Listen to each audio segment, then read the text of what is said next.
Let's talk about how to create a private social network. Let's have a conversation about that. So, here are the general considerations I want you to pay attention to.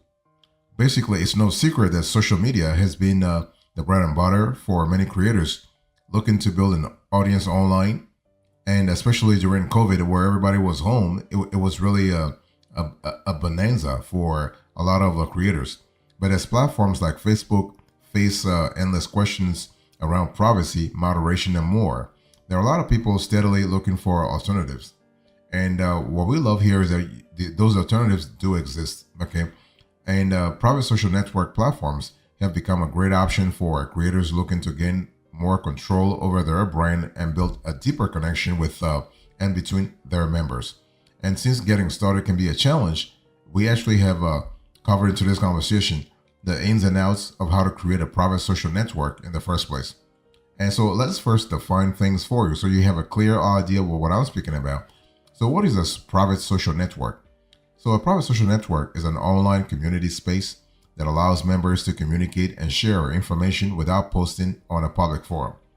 And the best private social networks will have many of the same tools and features that creators and members are used to from public social networks as well. And why should you create a private social network in the first place? Well, it really depends. But we actually have seen a four primary reasons why it makes sense monetarily, professionally, and also from a branding perspective to actually create a private social network. First, you have control, you have branding, you have monetization, and you have focus. So control, well, private social networking software puts the control back into creators' hands, meaning they can determine how their network functions, create their own guidelines, and set their own rules. You also have branding. So building on Facebook groups, Twitter, and Instagram also means that you're not building your brand and or brand identity. A private social network lets you actually do those things. So that's kind of cool. You also have monetization. So it's really difficult to, let's say, monetize social media followers, right? A private social network improves your margins and puts monetization in your hands. Also, focus. Most major social networks are built for distractions. Heck, they only make money if they can distract your followers with ads. Membership management software lets you eliminate these distractions. But with a private social network, creators, entrepreneurs, and social business owners have more options and control over each facet of their brand and content. So that's really an important element to think about.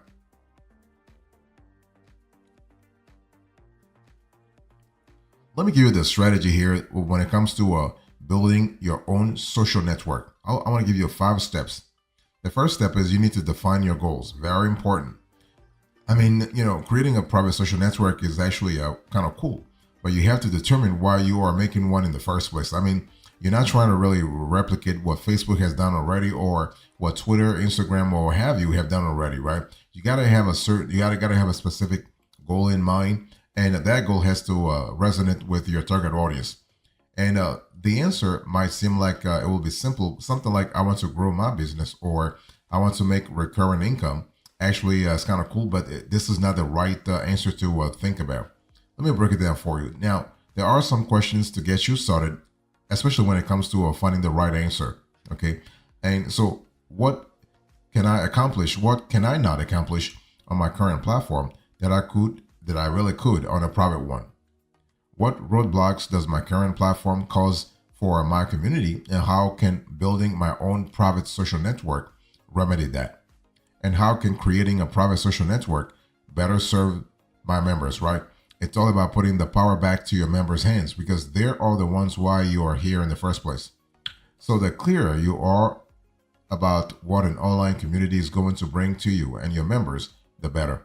And there is no easier way to make your goals a reality once you start building your community than by writing them down up front, right? You got to really write them down. And it's not just about what your goals are. You have to define them. You have to actually define them and how you add value through your goals to your members' lives. Because everything has to shift from you, the creator, from you, the business person, from you, the entrepreneur, to your clients, to your members. What kind of value are you adding to their lives? How are you remedying their pain points? How are you addressing their pain points? And that's going to be important. So if you do a good job, if you can do a good job at remedying your members' pain points, at bringing solutions, innovative solutions to their problems and challenges, then you would have done a great job already when it comes to creating a very successful private social network.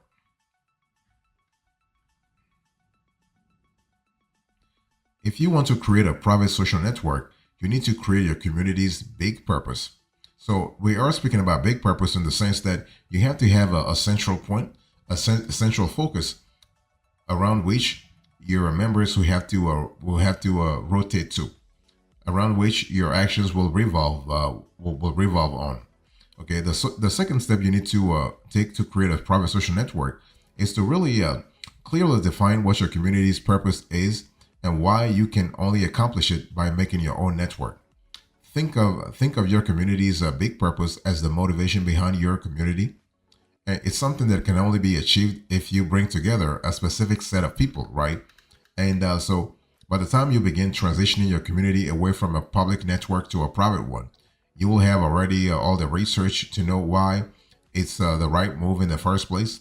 But that's not the case for your members. I mean, remember, you have to always convince your members. You have to explain to them why it's actually good for them. You're adding value to them by driving them away from Facebook or Instagram to your own private network. So you need to be able to articulate the purpose to them, and why this move is not only worth it, and B, why you are what you're trying to build. Sorry about this. So what I was trying to say here is that you have to actually articulate to your followers why this move is not only worth it, and what is it that you're trying to build. So your move has to be really clear, and your big purpose should be very specific, exciting, achievable only as a community, right? And it has to provide rewarding results in the first place, because otherwise people are not going to follow you.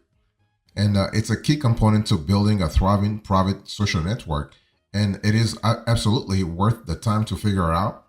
After all, when you are able to clearly determine and communicate your big purpose, convincing your audience to move with you to a private social network gets a lot easier, right? You need to articulate, you need to elucidate the big purpose, and no need to get stuck on this.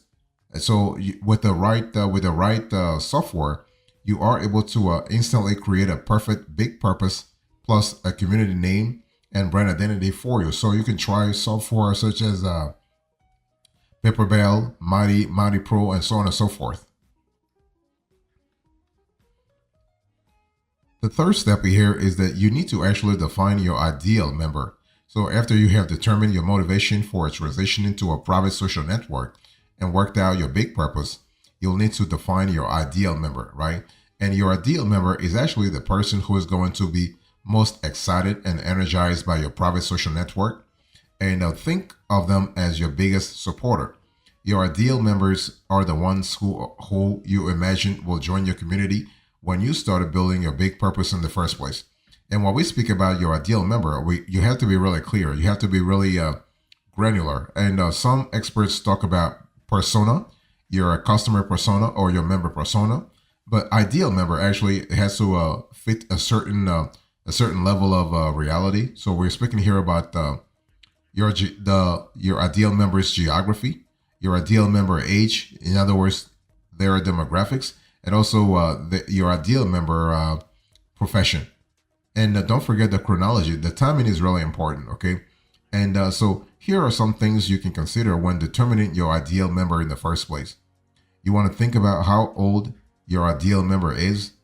Why would your ideal member want a private network instead of a public one, right?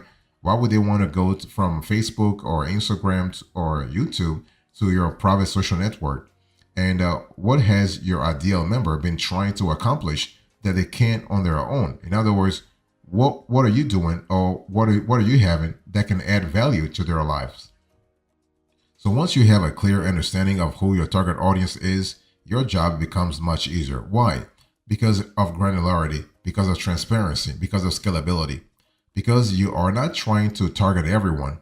You can, when you are trying to attract certain people, you can better attract the people who will be most motivated by the journey you are creating, and those are the people you will be able to give a truly great experience to. Okay, see, you're not really trying to really cast a wider net. You're trying to cast a narrow net, and the narrow net has to be focused so that you can add value to the specific folks that you are reaching out to. If you are trying to create a private social network, you need to choose your platform at some point, right? I mean, one of the most important steps in this process will be choosing a platform to create a private social network on.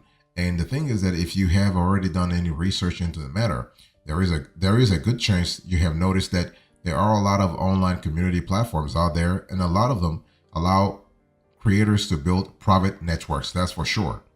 Now the big question is, what is your best one? So your best one actually will have to focus on a few things.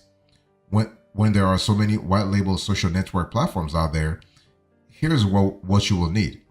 You need an online community platform with powerful customization options, a variety of ways to deliver content, and of course, easy to use community building tools, and a great mobile app experience similar to what your members are used to on public social networks. Remember, if folks are going to follow you, they have to at least, they don't want to sacrifice that much, right? They have to make sure that whatever you are bringing them to, you are actually at least facilitating their transition, right? You are maintaining a certain level of comfort, of online comfort.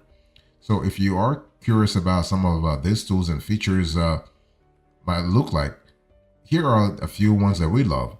You want to have a native mobile app experience available on iOS and Android devices.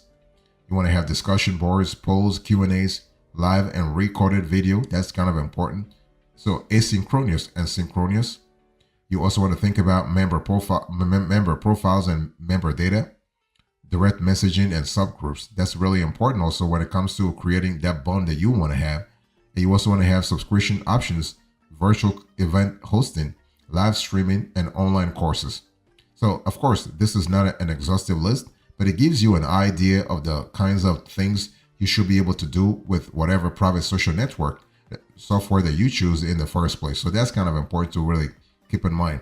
Now, one thing I want to say here is that when we speak about choosing your platform has to deal with, has to be in sync with what your needs are. Your needs are, your niche are, and also your niche is. Also, you have to make sure that you choose a platform that syncs pretty well with your target audience.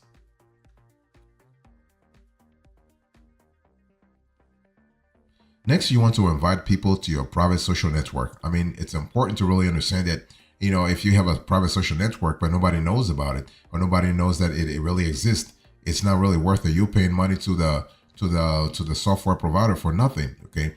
So once you have chosen the platform for your private social network, it's time to finally tell everyone about the transition.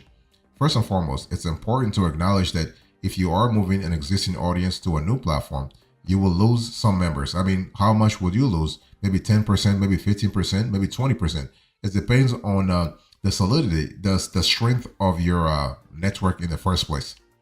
But before you get scared off, we're here to tell you that this is okay. These things happen all the time. Not everyone is going to be the perfect fit for what you're building.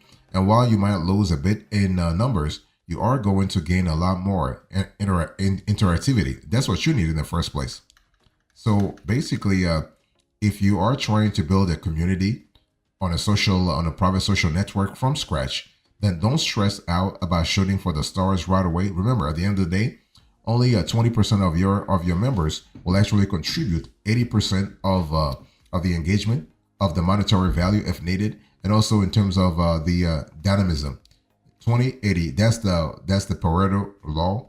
And tell the people in your life that you are starting a community. They are much more likely to support you, and tell them the world about the awesome things you are doing. Right? It's all about actually creating your own buzz around you, and you want to start with the folks that are around you, folks in your immediate entourage. So once you have a solid small group of people invested in what you're all building, you will begin to see more and more people join. And we said this a lot and we mean it. You only need 5 to 10 super motivated people to start, and you can build from there. I mean, they have to be super motivated, because the whole thing is, it's not about that. It's not about the quantity. It's not about quantity. Sometimes, especially when you start a coaching business, you want to have quality. You want to have folks who are super, super, super, duper, duper, duper motivated to kind of make sure that your community succeeds, because they have a vested interest themselves in that success. Once you have that, you are good to go.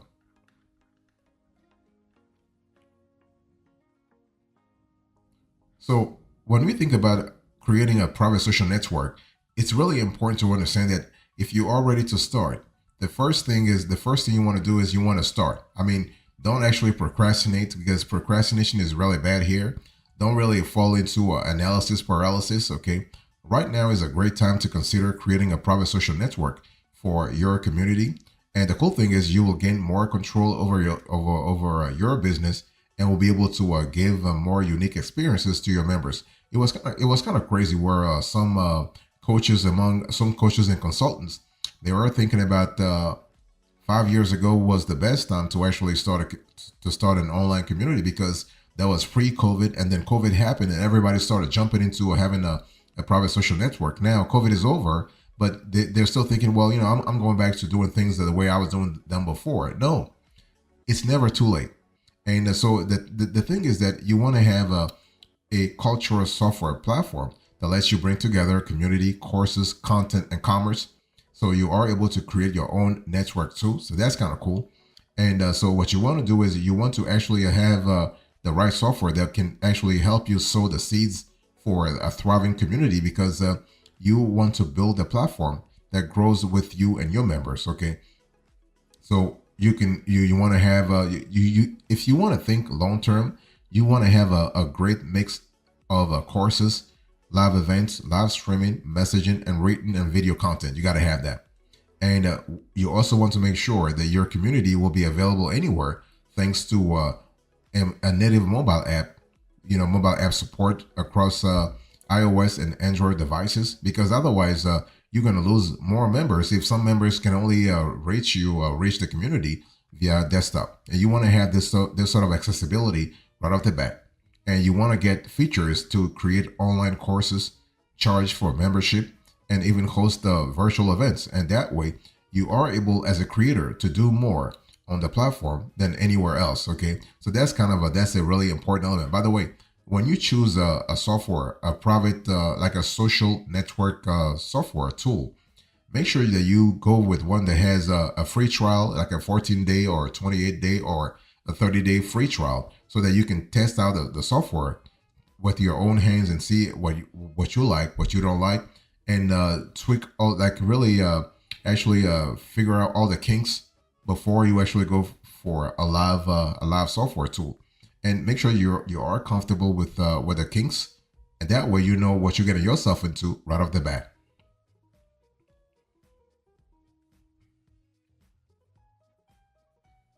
So here's a coda. In today's conversation, I spoke to you about how to create a private social network, and I gave you the general considerations and then the strategy.